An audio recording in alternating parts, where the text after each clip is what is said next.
Muraho neza, reka twizere ko mumeze neza, reka twizere ko mukomeje kugira ibihe byiza. Tudatinze turihuta tuje muri Bukavu, aho hakomeje guturuka amakuru yemeza ko hari ingabo za M23 zaba zazamutse. Izi ngabo bikaba bivuga ko zanyuze Ipanzi zikaca Walungu, zikaba zerekeje ahitwa kuri Kageragere, bivuze ngo aha ni mu misozi ihanamiye Uvira cyangwa se muri Haut Plateau. Turavuga ku mirwano bivugwa ko yarayibereye mu nkengero za Uvira. Iyi ni imirwano bivuga ko yashamiranyije Wazalendo ndetse n'ingabo z'igihugu cy'u Burundi. Turakomereza ku munsi w'ejo hashize kuwa gatatu ku minsi 13 mu ijoro ryaraye rikeye, aho abanyamurenge mu bice bitandukanye bibutse inzirakarengane zaguye mu Gatumba. Reka ngusabe niba utarakanda subscribe, gukanda subscribe kugira ngo amakuru yacu azajye yabonera ku gihe. Bakunzi bacu, hari amakuru arimo guturuka muri Sud Kivu yemeza ko hari ingabo nyinshi, bivuga ko ari batayo zigera kuri 5 hagati y'enye n'5 zazamutse zinyuze Walungu zerekeza muri Haut Plateau. Ibi ngibi rero bikaba birimo kuvugwa n'abaturage b'abafurero ndetse n'abashi, ariko by'umwihariko audio zirimo gusirikira kugeza kuri ubu nyine n'iz'abafurero. Audio nyinshi tumaze kumva, amakuru menshi tumaze guhabwa n'ay'abafurero bemeza ko hari ingabo nyinshi za M23 zazamutse zagiye muri Haut Plateau.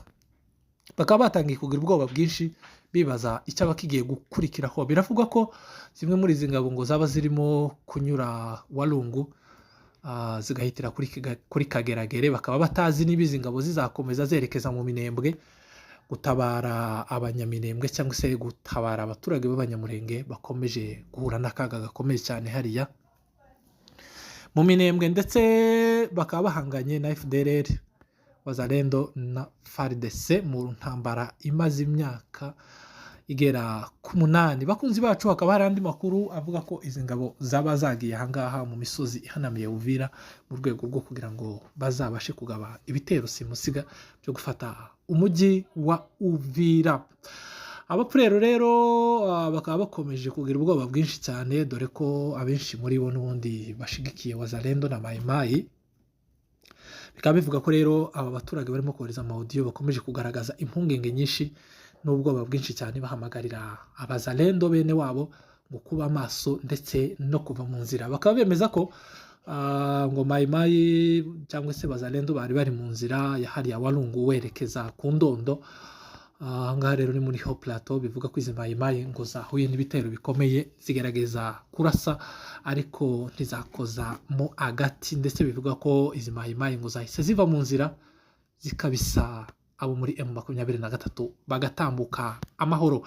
Bakomeje gutangaza ko ari mirongo myinshi y'abasirikari yaturutse Walungu yerekeza muri ibi bice bya Haut Plateau, aho ngo bazahitira Kageragere. Bikaba bakomeje kwibaza niba izi ngabo za M23 ziyobowe na Sultani Makenga, General Sultani Makenga, niba zaba zigiye gushinga ibirindiro hariya mu misozi ihanamiye Uvira mu rwego rwo kugira ngo umunsi wo gufata Uvira bizaborohere cyane, dore ko Uvira iri hasi mu kibaya.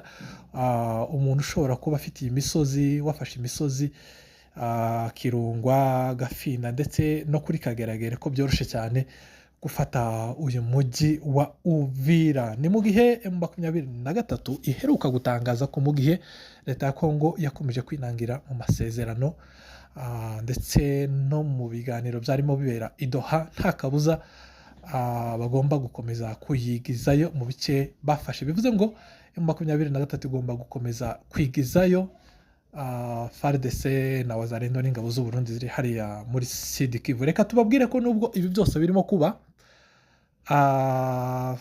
hakomeje gusohoka amakuru yemeza ko leta ya Kongo yabikomeje imyiteguro. Ati se iyi myiteguro, amakuru masha yaba hari ku myiteguro y'intambara ameze gute? Biravugwa ko mu mujyi wa Kinshasa hari imyiyerekano y'ibifaru bigera kuri 200 byaguzwe muri United Arab Emirates cyangwa se muri leta zunze ubumwe z'Abarabu. Ibifaru rero bigera kuri 200 ngo by'intambara byaba byamaze kugera hariya mu mujyi wa Kinshasa, byiteguye kuza ku murongo w'urugamba. Ni nyuma yaho kandi bivuga ko hari abacancuro bo mu gihugu cya Colombia muri Amerika y'Epfo, benshi baba bakomeje kwiyongera hariya mu gihugu cya Congo, nabo baba baraje ku murongo w'urugamba, baba barahawe amafaranga menshi kugira ngo bashigikire leta ya Congo, barebe ko yabasha gutsinsura umutwe wa M23. Biravuga ko kandi Kindu, Uvira ndetse na Walikale haba hakomeje imyiteguro yo kugira ngo leta ya Congo yisubize ibice yambuwe na M23. Bakunzi bacu, nubwo ibi byose bikomeje kuba, ku ruhande rwa AFC M23 bakomeje gutangaza ko nta bwoba bafite, ko imijyi yari ikomeye cyane ari Uvira, ko imijyi yari ikomeye cyane ari Goma ndetse na Bukavu.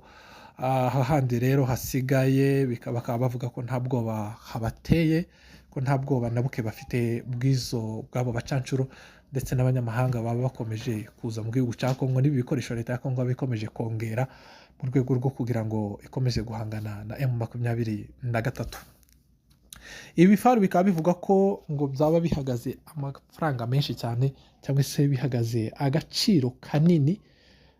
Ni mu gihe leta ya Congo yakomeje gukora ibishoboka byose birebe ko yakwisubiza bimwe mu bice M23 imaranye igihe kinini yarigaruriye. Bikaba binavuga ko kandi haba hari ubwoba ko n'ibice bisigaye hariya mu burasirazuba bwa Congo, nk'umujyi wa Uvira ari wo waba utahiwe, nubwo Perezida w'igihugu cy'u Burundi Evariste Ndayishimiye akora ibishoboka byose ngo abashe kurwana kuri uyu mujyi wa Uvira no mu nkengero zaho hadafatwa nabo muri M23, ariko biravugwa ko ibintu bitoroshye cyane. Andi makuru kandi twari tubabwiye, ni amakuru avuga ko hariya mu mujyi wa Uvira haba habaye kurasanaho mu ijoro ryakeye hagati y'ingabo z'u Burundi ndetse na Wazalendo na FARDC. Bivuze ngo hariya mu gace ka Uvira, muri Uvira hari akavuyo kenshi cyane. Bakunzi bacu, reka tubabwire ko muri Uvira hahuriye amataifa, hahuriye ingabo z'amoko yose. Biravuga ko hari FDLR, biravuga ko hari Wazalendo, Mai,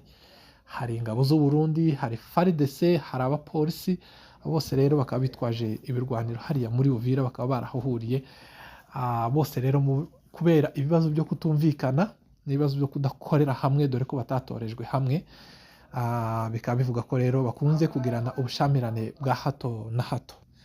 Muri iri joro ryakeye ryo ku itariki 13 biravuga ko humvikanye amasasu menshi hariya mu nkengero z'umujyi wa Uvira. Bikaba bivuga ko ari Wazalendo n'ingabo z'u Burundi bari bakozanyijeho. Kugeza kuri ubu nyine rero bikaba bivuga ko ku mpande zombi ngo boba batakaje. Ku ruhande rw'u Burundi biravuga ko hari abasirikari babo bahatakarije ubuzima, ndetse no ku ruhande rwa Mai bikaba bivuga ko hari Wazalendo nyinshi zahaguye. Bakunzi bacu, nk'uko twabibabwiye, reka tugaruke ku munsi w'ejo, ku minsi 13 z'ukwezi k'umunani, aho isi yose yifatanyije n'abanyamurenge mu kwibuka inzirakarengane zaguye mu Gatumba. Ibi ngibi byabaye ku minsi 13 z'ukwezi kwa munani mu 2004, aho impunzi z'abanyamurenge zari ziturutse muri Uvira zakaba zari zahungiye rero mu gihugu cy'u Burundi. Izi mpunzi zaje kugabwaho ibitero, dore ko abagera ku 166 bahasize ubuzima. Ibi rero bikaba bishimangira ko bibukwa ku minsi 13 z'ukwezi kwa munani, isi yose akaba aribwo yibuka aba banyamurenge baguye hariya mu Gatumba. Ku munsi w'ejo rero mu gihugu cy'u Rwanda, ku Gisozi muri Dove Hotel, hakaba harabereye umuhango wo kubunamira, dore ko hanatangiwemo ibiganiro bitandukanye, ibiganiro bikomeye cyane, aho hagarutswe ku buryo aba bantu bapfuye n'abatangabuhamya bagiye bagaruka ku buryo batewe, ndetse bikaba bivuga ko hafi yabo hari ingabo z'u Burundi, ikayi y'igisirikare cy'u Burundi ndetse n'ingabo na polisi, ariko rero bakaba batarabashije kubona ubutabazi. Bakunzi bacu, nubwo byose byabaye ku munsi w'ejo kandi hagarutswe ku butabera, hibazwa impamvu imyaka igera kuri 21 yoshira izi nzirakarengane zo mu Gatumba zitarabona ubutabera. Maître Innocent yavuze ko bakomeje kugerageza ibishoboka byose, hakaba hari impamvu rero yatanze zatumye ubutabera bw'abanyagatumba cyangwa se bw'abanyamurenge baguye mu Gatumba butarabasha kuboneka. Bimwe mu byo yasobanuye, yavuze ko igihugu cy'u Burundi cyamaze kwikura mu rukiko mpuzamahanga rw'Irahe mu gihe mu 2004 mu gihe aba banyagatumba bicwaga. Igihugu cy'u Burundi cyari kitarasinya amasezerano n'urukiko mpuzamahanga rw'Irahe. Bamaze kwicwa muri iyo minsi ya vuba mu cyumweru cyakurikiyeho, nibwo leta y'u Burundi yasinyenye amasezerano n'urukiko mpuzamahanga rw'Irahe. Ibi rero bikaba byaratindije ubutabera mu 2016, nabwo nyuma y'imvururu zo gushaka guhirika ubutegetsi ndetse n'imvururu zo gushaka kwiyamamaza kwa Pierre Nkurunziza mu 2015, mu rukiko mpuzamahanga mpanabyaha rw'Irahe rwashatse gutangiza iperereza ku byaha byabereye mu Burundi, byatumye leta y'u Burundi yikura mu masezerano bari baragiranye n'uru rukiko rw'Irahe. Ibi rero bikaba byaratumye ubutabera budindira. Ku ruhande rwa leta ya Kongo nayo yashinjwe kugenda bigura intege mu gushakira ubutabera abaturage babo nubwo baguye mu kindi gihugu. Of course birumvikana ko ari bapfuye ari abanyekongo. Umuryango w'abibumbye nawo washinjwe kugenda bigura intege kuba ntibindeba, ndetse abantu benshi bakaba baragarutse kuri uyu muryango w'abibumbye, barawugaya cyane, bawushinja uburangare no kutagira uruhare mu gushakira aba baturage b'abanyamurenge baguye mu maboko ya HCR kugira ngo abapfuye babone ubutabera. Reka tubibutse ko ku munsi wakurikiyeho abanyamurenge bo mu Gatumba bamaze kwicwa ku itariki 15 z'ukwezi kwa 8 mu 2004, Pasiteri Habimana, uyu nguyu yari umuvugizi wa FNL Parti Hutu, yatangaje ko aribo bishe izi nzirakarengane zo mu Gatumba. Amaze kubitangaza rero, abantu bose baguye mu kantu, birumvikana isi yose yaguye mu kantu, aho abantu bashobora kwigamba ubwicanyi bakabivugira kuri radio nka BBC ariko ntibakurikiranwe. Reka tubibutse ko uyu mugabo Agathon Rwasa wari ukuriye FNL Parti Hutu, nyuma y'ibi byose yaje kugororerwa, yaje guhabwa umwanya mu nteko nshinga amategeko, agirwa vice perezida wa mbere. Ni mu gihe yashinjwaga kwica abanyamurenge ndetse yaranabyiyemereye. Ishyaka rye ryarabyemeye ko aribo babahitanye, ko aribo bishe izi nzirakarengane abantu bagera ku 166, abandi 108 bakaba barakomeretse cyane, n'abandi bagasigarana ihungabana rikomeye. Abagera ku 8 bakaba baraburiwe irengero. Bakunzi bacu, nubwo byose byabaye, isi yakomeje kurangara, ndetse kugeza kuri ubu nyine aba banyamurenge baguye mu Gatumba bakaba nta rukiko na rumwe, nta n'iperereza rirakorwa kugira ngo ababigize mu ruhare babashe gucirwa imanza. Reka tubabwire ko kandi mu mujyi wa Goma naho bibutse aho uyu muhango wabereye mu mujyi wa Goma. Ukaba ari umuhango ukomeye cyane, dore ko wari witabiriwe na Moise Nyarugabo, uyu nguyu yahoze ari senateri ndetse na depite honorere hariya mu gihugu cya Kongo, umuyobozi wa AFC M23 ndetse n'umwungirije Bertrand Bisimwa nabo bari barimo. Bivuze ko n'abandi banyacyubahiro batandukanye hariya mu gihugu, hariya muri AFC M23 mu mujyi wa Goma bari bitabiriye uyu muhango. Hari harimo kandi uwahoze ari guverineri wa Sud Kivu Marcel Kishambo, bivuga ko ari inshuti y'abanyamurenge cyane, nawe yari yitabiriye uyu muhango. Moise Nyarugabo yatanze ikiganiro gikomeye, aho yavuze ko aba bantu bishwe mu Gatumba batapfuye bazize ikindi kintu, batapfuye bazize intambara, ahubwo bapfuye bazize uko basa, bapfuye bazize uko bavutse bameze. Atangaza ko bapfuye bazize ko ari abanyamurenge ndetse bishwe bazira ko ari abatutsi. Bakunzi bacu, Moise Nyarugabo yagarutse ku karengane k'abanyamurenge ndetse ahamya ko bitinde bitebuke bazabona ubutabera.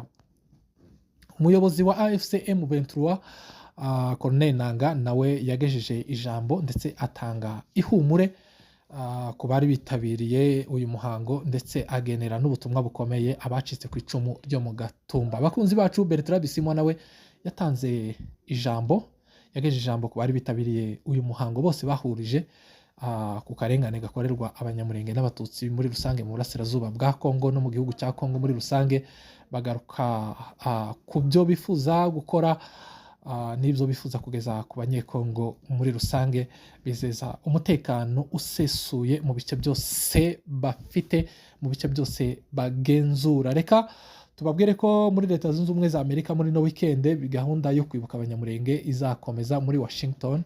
Hazabera umuhango wo kwibuka abanyamurenge baguye mu Gatumba ku nshuro ya 21.